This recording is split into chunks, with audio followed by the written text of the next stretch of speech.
Political panchayat કરવા આજે આપણે આવી પહોંચ્યા છીએ જામનગરમાં કેટલાક યુથ મારી સાથે છે, કેટલાક પરિવાર મારી સાથે છે. કલાતીત કેફેની અંદર જઈએ અને જાણીએ કે તેમનો વ્યૂ શું છે. એક આખો પરિવાર છે, તેમની સાથે વાત કરીશું 2019ની લોકસભાને લઈને તેમનું શું માનવું છે.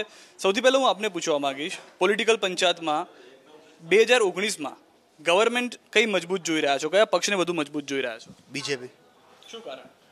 ડેવલપિંગ, વિકાસ, ઘણા બધા મુદ્દા છે. ડેવલપિંગ, વિકાસ છે, ઘણું બધું છે બીજેપીમાં. તમારું શું કહેવું છે? નમો અગેન. કયા કારણ? ડેવલપિંગ, વિકાસ. જામનગરની વાત કરીએ, જામનગરમાં એવા કયા કામ?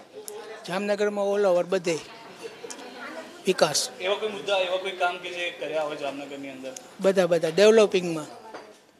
બીજા પણ કેટલાક લોકો છે, આપને પૂછવા માંગીશ, રાજ્યમંત્રી તરીકે હમણાં જ હકુબાને બનાવવામાં આવ્યા, કેટલો ફાયદો જામનગરને? ઘણો ફાયદો થશે. રાજ્યમંત્રીમાં મતલબ હકુબા જે છે એ એના હિસાબે ડેવલપમેન્ટ જામનગરનું થશે.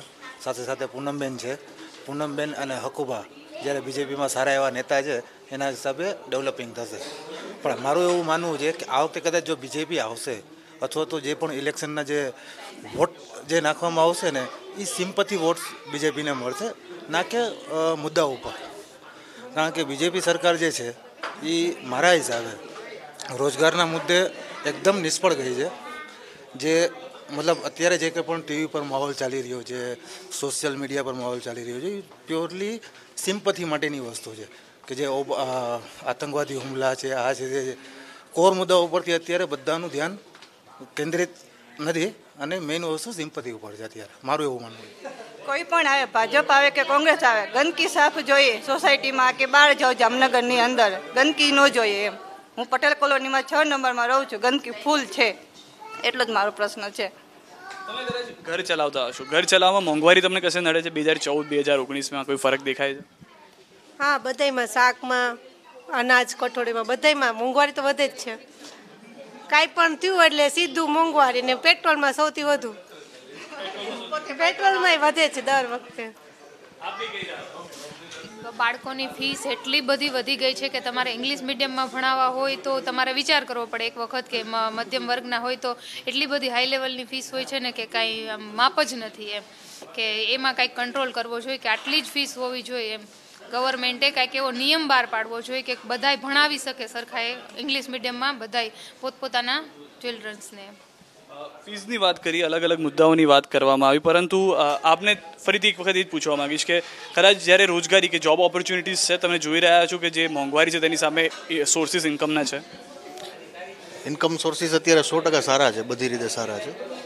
કોઈ બી ફેક્ટરમાં કોઈ બી તમે ઇન્કમ સોર્સિસ બહુ સારા જ છે અત્યારે. હા, હું જોબ કરું છું. જરા પણ નહીં સાહેબ, બહુ જ સરસ, બહુ જ સારું થયું. એક તો 5 લાખ સુધીના બધા ટેક્સ ફ્રી થઈ ગયા બધા, ને બહુ સારું એવું ડિસિઝન હતું, બહુ સારું. અન્ય એક વ્યક્તિ છે, તમે આપણે જે રીતે કીધું કદાચ સિમ્પથી વોટ તેમને મળશે, ન કે મુદ્દાઓને લઈને, એવું કયા કારણો તમને લાગી રહ્યા છે? એમાં સાહેબ સૌથી મોટો કારણ અત્યારે એ જે રોજગારીનો મુદ્દો છે.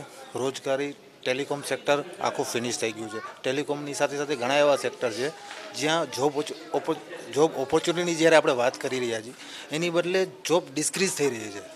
બરાબર, ટેલિકોમની અંદર જ આજે 17,000 એમ્પ્લોઈઝ આજે ફ્રી થઈ ગયા છે, બરાબર છે, જેના કોઈ નોંધ નથી લેતું. આવા ઘણા બધા સેક્ટર છે. જીએસટીને લઈને જે 1 વર્ષ દરમિયાન જે સ્ટાર્ટિંગનો જે ફર્સ્ટ યર હતું 7-8 મહિનામાં, તેમાં ઘણી બધી જોબ લોસ થઈ છે, જે લોકોને આજની તારીખમાં ફરીથી જોબ નથી. જામનગરમાં શું ચેન્જીસ જોઈ રહ્યા છો પહેલાં અને અત્યારમાં? અત્યારે જામનગરમાં તો આપણે જોવે તો યુથ જ અત્યારે આગળ છે, એમ કે વિધાઉટ યુથ તો નથિંગ ઇઝ પોસિબલ. સો હું તો બીજેપી સાથે જ છું પહેલાંથી, અને અત્યારે તો અમારા જામનગરના હકુબા જે મંત્રી થઈ ગયા છે, એટલે અમે જામનગર એનાથી પણ બહુ પ્રાઉડ છે. અને હવે થોડાક ચેન્જીસ લાવે, જેમ કે અત્યારે થોડીક પાણીની પ્રોબ્લેમ્સ ને એવું બધું છે, તો થોડુંક ચેન્જીસ આવે. બાકી જામનગર અત્યારે ફેવરિટ જ છે અમારા ગુજરાતમાં. બસ થોડુંક ચેન્જીસ આવી જાય તો જામનગર ઘણું આગળ વધશે. દેશમાં ચા વેચવાવાળાને લઈને તેમની સામે આક્ષેપ થયા હતા.